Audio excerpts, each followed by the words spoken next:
Welcome to Think Like a Pancreas, the podcast, where our goal is to keep you informed, inspired, and a little entertained on all things diabetes. The information contained in this program is based on the experience and opinions of the Integrated Diabetes Services clinical team. Please discuss any changes to your treatment plan with your personal healthcare provider before implementing. Welcome to Think Like a Pancreas, the podcast. I'm your host, Gary Scheiner, owner and clinical director at Integrated Diabetes Services. The topic for today's discussion is excelling in sports with type 1 diabetes. If you are the type of person who's into participation trophies, this is not the session for you. This is for people who are serious about their sports, who like to compete, who want to play well, perform well, and really do their best. So that's what this is all about. The people who want to be the best athletes possible with type 1 diabetes. And obviously diabetes management plays a critical role in this whole process. So I have two special guests with me today. I have Gary Forbes and Elliot. And I know you guys, but so we might want to, so we don't get confused, we'll refer to Gary Forbes as Big Gary and me as Bigger Gary. No, I'll be Little Gary for this conversation. But Gary, Big Gary, why don't you introduce yourself to Elliot? Tell him about yourself. What's up, Elliot? My name is Gary Forbes. I'm from Brooklyn, New York, but I was born in Panama. Fell in love with the game of basketball when I was 2 years old. My dad built me a basketball hoop with his bare hands. He was a welder in the Panama Canal. And I watched Michael Jordan play on NBA on NBC one time, and I fell in love with the game of basketball. The squeaks, the sound of the net, the ball bouncing, the echoes of fans cheering, and I had a dream to make it to the NBA, and I was able to do that. I was able to complete that dream and that goal, despite all the challenges that I faced along the way. My dad was big on optimism and resilience, and I'm trying to do that now with, my second part of life with what I'm doing with my platform. Cool. Explain the platform. Well, my platform it's called Soul Survivors. It is a comic universe ecosystem that empowers families or empowers children with chronic health conditions. So think a real life X-Men. So all these characters have a health condition, but it's their superpower. It's the reason how they, save the world and are fighting off everything that we have to go through, daily challenges of living with a chronic health challenges. Cool. How old were you when you were diagnosed, Gary? I was 19 years old when I was diagnosed. It was after my freshman year in college. I was playing at the University of Virginia, and I remember gaining weight during my freshman year, trying to, play in the ACC and having to get stronger. And after my freshman year, I was around 225 pounds. I was drinking these Gatorade protein shakes that had a whole bunch of sugar. I was never good at reading the back of nutrition facts, but, it was able to, I gained, 24 pounds in 1 year. And then after that summer, I was, went through the typical, phases of, diabetes with constant urination, thirst, and all those different things. And I had to go back to school. I was like 198 pounds. And I remember the doctor rolling down the blinds and telling me that I was, type 1 diabetic. But I had a different perspective because I had my father, who was also a type 1 diabetic. He was an Olympic lifter, a cyclist, worked on the Panama Canal. So I seen him be able to do everything. So I'd never had a, I can't do something mentality with diabetes. I was diagnosed also after my freshman year of college. I was playing basketball, Division III on the bench, that kind of thing, but also lost a ton of weight. I was down to about 118 pounds when I was diagnosed. So I was a rail. Yeah. I know how that felt. Biggie, Elliot, let's hear your story. So my name is Elliot. I was diagnosed when I was 2 years ago. I was 10 years old, and there were definitely some signs of it, but we never really thought type 1 diabetes because at the time we didn't really know what it was, but we knew something was wrong because there was just we knew something was wrong. So we went to the doctor to just get it checked out, and then they had me poke my finger, all that, and then they came back in and they told me I had type 1 diabetes. What sports were you playing when you were diagnosed? I was playing baseball and basketball. Okay. And what sports do you play now? Still baseball and basketball. That's what it's all about. You didn't let it stop you, did you? Yeah. All right. And where do you live? I live in Akron, Ohio. Along with another famous basketball player by the name of LeBron James. LeBron James. You and LeBron. That's what the two of you made Akron famous, right? All right. So I want to hear a little bit about your diabetes management now. Elliot, what do you use to manage your blood sugar levels? So I'm on the Omnipod and I use the Dexcom G7, and with the Omnipod, I use something called looping, which is basically like it's kind of like hacking into the system a little, where like so you connect like your phone to the Omnipod, so then you don't need the controller anymore, and you can just use your phone to do all that. And my parents can also use their phones to like dose me, so they don't have to have the controller or my phone. So That look familiar? yeah. That's my loop. We're loop brothers. Yeah, I love the loop. So yeah, I also use the Omnipod with it and the Mm. Dexcom G7. What did you use before you went on that loop app? So I was still on Omnipod and I was on the Dexcom G6 because I don't think at the time the Dexcom G6 was you could use those two together. So I switched to G7 once I got on Omnipod about like a week or two after I got on. Okay. All right. And how did you get to know our practice, or who do you work with in integrated diabetes? Catherine, I forget her last name. I worked with her. How has Catherine helped you or worked with you? Well, she helped us build Loop, and we didn't even know about Loop until we started working with her. And she kind of helps me like if there's like a problem, say I'm going high every night, she like sees the problem and she can fix it. Yeah, she's pretty amazing, isn't she? Yeah. I mean, she can seems like she can do anything, and she's also has type 1 and she's an exercise physiologist, which is pretty neat. She used to do really heavy weightlifting. I don't know if she ever told you that, but Really? she could practically lift a truck. She's really strong. Gary, how about you? What's your diabetes management look like nowadays?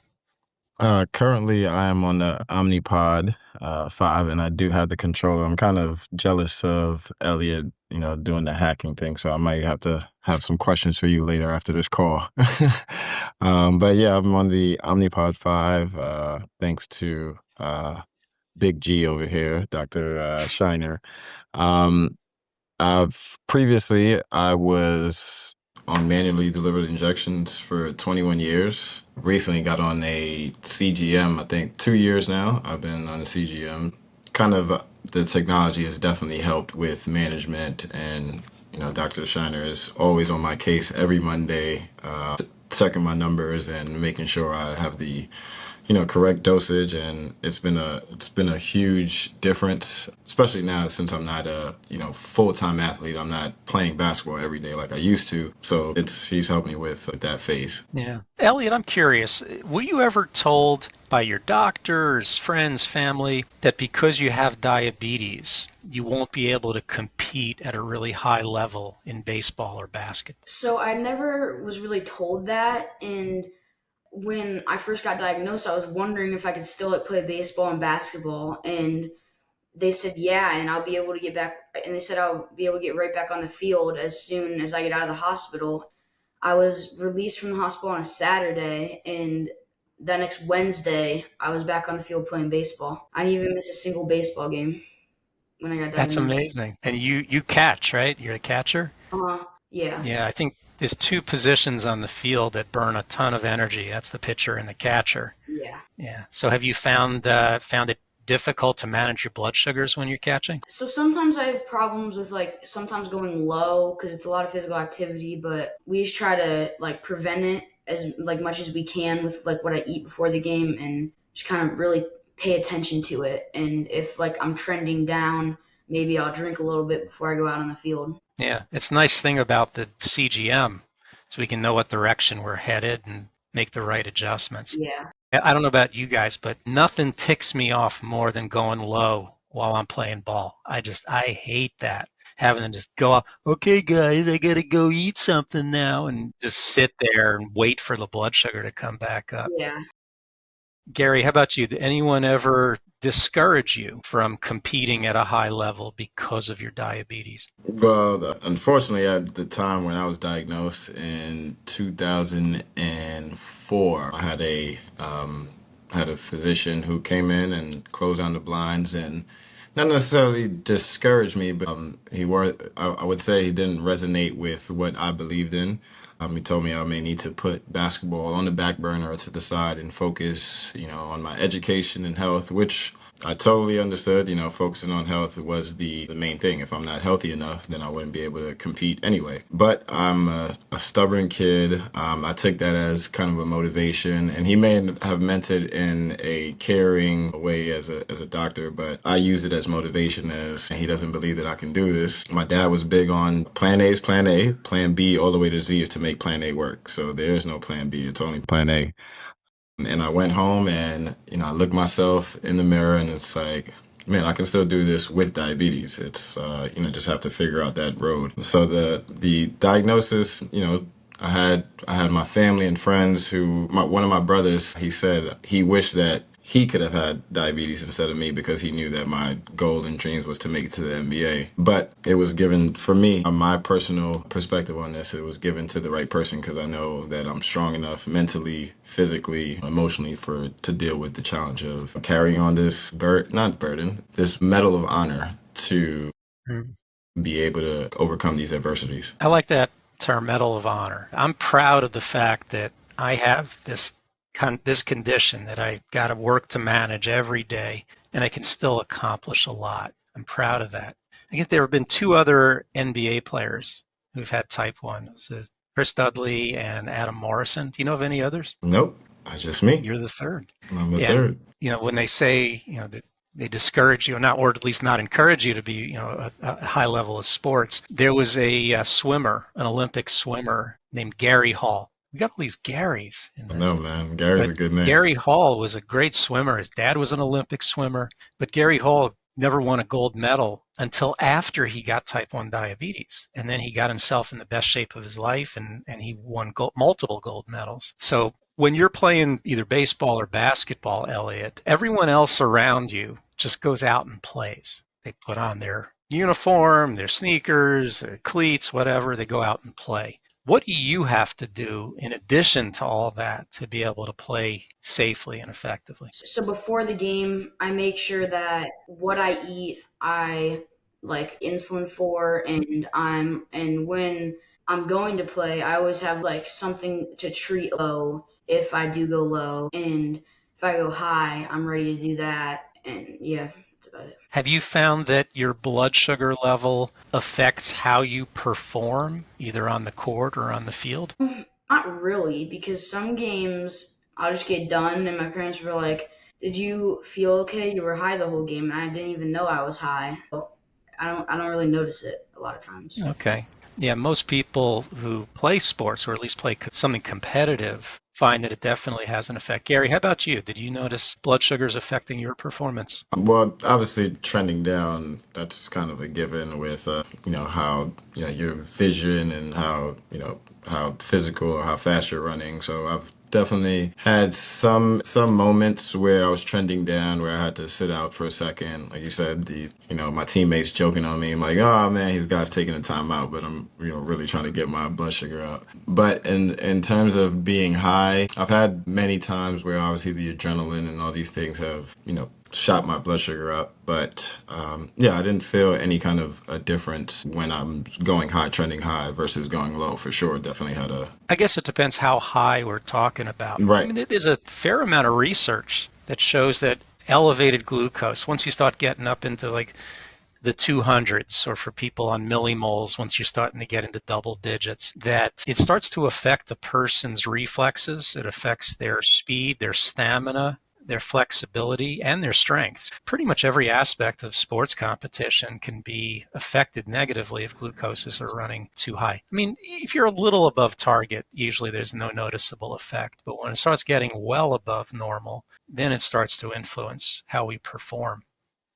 How about your communication with coaches, teammates, Gary? Did you have to make a special effort to teach them or communicate with them? I was super fortunate to have the medical staff at the University of Massachusetts who kind of gave me a syllabus plan of, this is what the standard is for you to be practicing or playing. We had a certain number that I had to be at before games, checking at halftime, had a certain number that I had to be at halftime, and we would, check post game to make sure I was trending in the right direction. But yeah, I had a great medical staff at the Denver Nuggets as well. We always had like I said, a standard. The only tough transition I had was learning to play while having managed type 1 diabetes overseas by myself, different country, different language, kind of having to do things on my own. There's no medical staff having to give me a baseline of this is what your numbers have to be, or telling me like, man, you can't go out there until your blood sugars are okay. So that was a huge learning transition, and it kind of made me, for me, what I take away from that, it made me a better at managing my type 1 diabetes, just learning different aspects of it, being able to be in control and responsible enough to do it myself and not depend on, the Denver Nuggets or University of Massachusetts doctors to do that for me. What other countries did you play in? Oh man, you ready for the list? I played in Argentina, Panama, Israel, China, Philippines, Vietnam, Saudi Arabia, said Italy. Played in Italy twice. Yeah, so all over the world. Canada. Wow. Elliot, have you gotten to travel at all? Even in the United States, have you played in other cities, other? So we've never played in another state yet, but in about a week, we're going to South Carolina for a tournament. You looking forward to that? Yeah, it'll be That's fun. going to be fun. See, I gotta All see right. Elliot on the national championship, man. The Little League World Series soon, right? Maybe. Maybe. Come on, you got it. Either way, That'll be either way. good. Word from our sponsor. Byram Healthcare understands that managing diabetes isn't one size fits all. With a full range of CGMs, insulin pumps, and diabetes supplies from top brands, Byram makes it easy to get what you need, hassle-free, shipped right to your door. And Byram's team of experts helps navigate insurance so you can focus on living your best life. Ready for better diabetes care? Visit byramhealthcare.com/podcast or call 866-692-8024 and select option 3. And now, back to our program. Elliot, are there any tricks you've learned for managing your blood sugar when you're either playing? Well, let me first ask you, baseball versus basketball. Do you see different blood sugar responses when you play? So basketball, it's like a lot more activity than baseball because you're running a lot. So a lot of times I'll go way lower from that. It'll like cause me to go low more. But then baseball, a lot of times like some adrenaline will just make me go up. So we just kind of like different like settings for that for like baseball and basketball. Okay. A lot of people think that, if you're using one of these semi-automated systems, whether it be Loop, Omnipod 5, Tandem Control IQ, Medtronic, iLet, these automated systems, a lot of people think it'll just take care of it. My blood sugar will be fine and I don't really need to think about it. Elliot, do you think that's true, or do you still need to make adjustments? We still need to make adjustments. Yeah. Yeah, even using the most sophisticated system out there, these open source like Loop, you still have to make adjustments. So you've noticed different activities, you do see different responses. Yeah. So let's say with basketball, if you expect your glucose to come down from all the running, what have you found works best for keeping your blood sugar from dropping? So say I have like 30 carbs before the game, then maybe I'll only dose like for 15 of the carbs. So then like my blood sugar is going up, but then like the activity kind of evens it out. Oh, okay, so you're also looking at the trend going in Yeah. to decide how much carb to have. That sounds smart. Gary, how about you? Have you learned any tricks for managing your? Well, let's go back to your pro days. I'm really interested in that. When you played for Toronto and Denver, what did you do to keep your blood sugar in a decent range? So usually we had shoot arounds early in the morning, like around 9 or 10 a.m., eat post breakfast or brunch. And then before games, I would kind of eat, some kind of carbs like a pasta or, rice before games so that my blood sugar could be pretty much level. I had a a sliding scale of anywhere from 130 to 175 that I had to be in to be able to go out there and play. And then post games, obviously, they would check my blood sugar and make sure I would have any postcards for recovery, any protein shakes, and that kind of system. Same thing as in UMass, same kind of system. So those two organizations, or from college going to pro, it was kind of the same kind of formula. Now it's a little different. Obviously, I'm not as active in playing basketball. I still work out every morning. I've learned that before I lift, what is the syndrome called? Foot on the floor syndrome. As soon as I wake up, my blood sugar spikes. So I'm starting to eat maybe like a healthy fat or some kind of carb before I lift, to kind of combat with that. And it's been working pretty good. I've had stable blood glucose throughout the night, using the Omnipod and just having this tinkered with what I need to eat and, for my workouts. Yeah. Elliot, do you do any lifting as part of your training for sports? Yeah, in the off season, my team does like 2 practices a week and then 1 day of lifting. And I work with a guy for lifting, and I go there once a week, so like twice a week. Okay. I find when I lift, my blood sugars barely move, especially if I do it early in the day. It seems like I'm producing adrenaline. And, when you're lifting, you're only using isolated muscles at any given time. So my blood sugar doesn't seem to drop when I lift. Elliot, what happens to yours when you lift? Does your blood sugar go up, down, hold steady? So usually, if I'm just like lifting weights, it kind of just stays. But then when we go do cardio, that's when it starts to tank. Like running and Yeah. all that, that's when it starts to go down. Have you ever had a low hours after you had a really hard workout?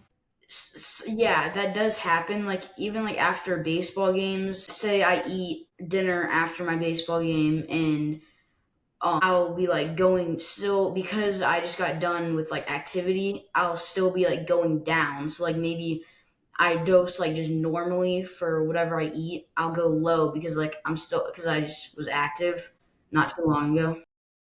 So you lower your bolus when you're eating Yeah. after a hard workout? Okay. Very creative. Gary, you ever experienced those delayed drops after intense workouts? Yeah, and I learned from you that there's a delay in how your body reacts to activities and your blood glucose. So that most of my I guess diabetes education has come from experience. Not necessarily learning, especially all the stuff that Elliot, at a very young age. Having that kind of and knowing your body that early is very, very commendable. I've had moments, like I said, where I've gone low after the games, and almost confusing, to not understand, what's the issue. I'm eating, I'm dosing correctly for what I'm eating. Why am I going low? So definitely commendable that you understand that about your body. Yeah. Learning from experience is really valuable, but we also can coach people along, just based on our experience. Our practice, Integrated Diabetes, we have a whole team of clinicians who live with type 1, and we work out ourselves and have a lot of experience in this field. So anybody who's listening, feel free to reach out if you're looking for some additional help, some coaching on managing your diabetes effectively. It does affect performance. It really does make a difference. I want to flip things a little bit. I'd like to hear about something you did with your diabetes that just flopped and failed completely. It's always great to learn from our failures. I've got a poster on my wall with Yoda from Star Wars, and this quote says, "The greatest teacher failure is." And we can learn a lot from our mistakes. Gary, is there anything, what have you tried in terms of your blood sugar management that just didn't work, that really didn't do the job? For me, another experience was when I changed what I'm eating, my nutrition. So when I was playing overseas, I decided to go plant-based, try to eat pretty much clean, not understanding that the food overseas is completely different than, what it is over here. So I'm dosing the same amounts for the carbs overseas that I would for over here. And repeatedly every single day, post practice or post games, I would have tanking lows. So that was, kind of man, I wouldn't say it was a failure, but just not being aware of, knowing what I'm eating, reading the back of nutrition labels overseas, so I would have to get a translator, not having a translator, being able to screenshot and take pictures at that time, wasn't there. So now I read the back of nutrition labels all the time. So I'm in the grocery store for about an extra hour. Yeah, you didn't speak 11 languages like Kobe and know how to read the labels in every country. No, man, no, man. I got stuff that looked like what I would get. Elliot, anything that you've tried that just kind of blew up in your face and didn't work so well? So last year, when I was like only like a year, I've had it. Before games, to prevent lows, I would try to have like zero carbs or insulin on board. So I would just eat like I would eat before games a little, but I would have like no carbs. And then it somewhat worked for like not going low, but then like now we realize that you need like carbs in that to it'll like help you perform better if you're like nutrition properly. Yeah, just for the energy, right? That's carbs are our main energy source. Yeah. So yeah, you do need them. Mine was, it took me forever to realize that early morning workouts didn't affect my blood sugar the same as working out later in the day. So if I'd work out after breakfast, I'd cut my insulin in half, and I kept going up and up and up and doing that over and over again till I realized, I got to at least take the normal dose, if not a little extra, for those early morning sessions. So yeah, we all try to learn from experience. Elliot, have you found that having diabetes has given you an advantage in any way? Before I was diagnosed, I didn't really know anything about like nutrition and all that, but now I like know how to like eat properly and like helps me perform and I learned how to like read labels on the back of packages. So it kind of just helped me learn what I should be eating before games and just like in general what I should That's be eating. awesome.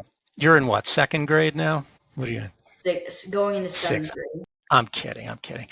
How many guys in middle school know as much about nutrition as you do? Not many. I have Not many, is actually a right. friend who's type 1 diabetic, and I think he does, but not any of my friends really like worry about what they eat on game day and before games.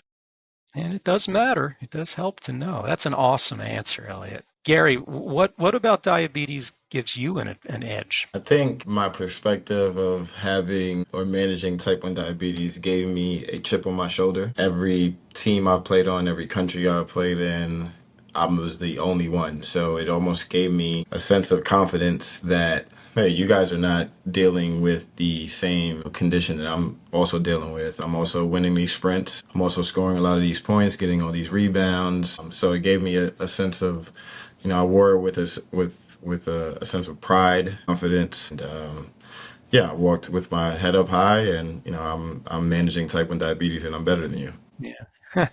It gives us an attitude, I think, that can give us that edge. Gary, you got to tell Elliot first how tall you are and what your wingspan is. I'm 6'6", and my wingspan is 6'11". So he can like touch the opposite ends of the wall in any room. Long arms. How old were you when you could first palm a basketball? I want to say 13. So Elliot, you got a year to go. You got to be able to palm a basketball by next year. Elliot was telling me his strength is his inside game driving to the hoop. What was the strength of your game? Scoring the basketball. I just had a knack for scoring. 3-level score, post up, drive, shooting. I just love to score the basketball. Forget defense. Let's just score. The name of the game is to have more points than other teams.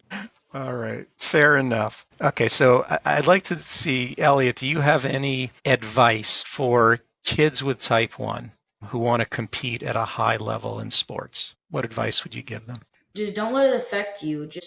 It can be annoying and like just a minor inconvenience, but just don't let it affect you and just manage it. Just do your best to manage it and just don't let it affect you. I love that. Big Gary, what advice would you give I'm a adults who want to compete at a high level with type 1? big cliche guy, so I'm big on one-liners. So doubt your doubts before you doubt your faith. I'm big on confidence. I'm big on optimism and believe in yourself. And anyone managing type 1 diabetes, I kind of look at it as in a childlike mentality. I know Elliot plays video games. So if you choose, if you choose a video game and you're choosing expert level, you're going to get expert level conditions and experiences, and you'll get expert level rewards too. So, don't feel the "oh, woe is me" attitude. Feel very confident. Everyone that's given the challenge of managing type 1 diabetes has a big role to play. And I believe in everyone that's managing it. I believe in their confidence. I believe in their optimism to, manage it at a high level. Either of you guys ever play Guitar Hero? I did. I was really good. But that was like years ago. So I'm sure it's totally different now. Elliot, you ever play? I haven't. You know what it is. I think so. I've heard of it, but I don't. I think I know what it is. I might. They You got, you press. they got everything is on apps and switches now. They don't have the fingers and machinery anymore. Everything's different. Well, the first time I played, I figured, because I play guitar a little bit and I'm a music buff, so I figured I'm putting this thing on advanced. I'm playing the highest level. Oh my God, that was so embarrassing. Yeah, Things go the fast. fans were booing and walking out. It wasn't pretty. So let me just see if I can summarize some of our key points. First off, having diabetes should not get in the way of competing at the highest level in any sport. There are men, women that play virtually every sport who have type 1 and do amazing things, great things, championship level kind of stuff. But not everybody has to achieve that. You can just work out, you can play for fun, but you do need to manage your diabetes when you do it. And sports is sort of a two-way street because the exercise affects blood sugars and the blood sugars affect the exercise. So they do work together, and it's important to have a plan in place. Because Elliot, what you said, diabetes, living with it is a pain in the butt. There's extra work to do, there's extra time and effort we have to put in on top of everything else. It's not like they say, oh, you got diabetes, so we're going to spot you 5 points, or we're going to, we're not going to let anyone steal bases on you. They're going to try to steal anyway. So having diabetes, we got to work hard. We got to manage it, and we got to perform well in our sport. And a lot of it is attitude. Just don't let it get in your way. Gary, like you said, set your sights high. Don't limit your goals and your ambitions because of the diabetes. If anything, set them even higher. So we need to prove ourselves out there. Exactly. And if anybody says you can't do something, just show them wrong. Show them that you can do it. All right. We are going to have show notes for this program. And Gary, we're definitely going to include some Soul Survivors information in there. And Elliot, you got to check this out. I mean, these are literally like superheroes who have all kinds of health conditions, and including diabetes, and they do some amazing things. Gary didn't do the cartooning. He's not quite to that point, but Yeah, not yet. incredible stories he's put together. So Elliot and Gary, thank you so much for taking time out of your busy schedules and spending some time with me today. I'd love to hang and just talk for hours about sports and diabetes, but hey, we all got things to do, right? I want to thank all of our listeners for joining in, and I want to remind everybody out there to keep thinking like a pancreas. Thanks for tuning in to Think Like a Pancreas, the podcast. If you enjoyed today's episode, don't forget to like, follow, or subscribe on your favorite podcast app. Think Like a Pancreas, the podcast is brought to you by Integrated Diabetes Services, where experience meets expertise, passion meets compassion, and diabetes care is personal because we live it too. Our team of clinicians, all living with type 1 diabetes, understands the challenges firsthand. We're here to help no matter where you are in the world. From glucose management to self-care strategies, the latest tech, sports and exercise, weight loss, type 1 pregnancy, and emotional well-being, we've got you covered. We offer consultations in English and Spanish via phone, video chat, email, and text. Want to learn more? Visit integrateddiabetes.com or email info@integrateddiabetes.com to schedule a consultation. On behalf of Think Like a Pancreas, the podcast, I'm Gary Scheiner, Wishing you a fantastic week ahead, and don't forget to think like a pancreas.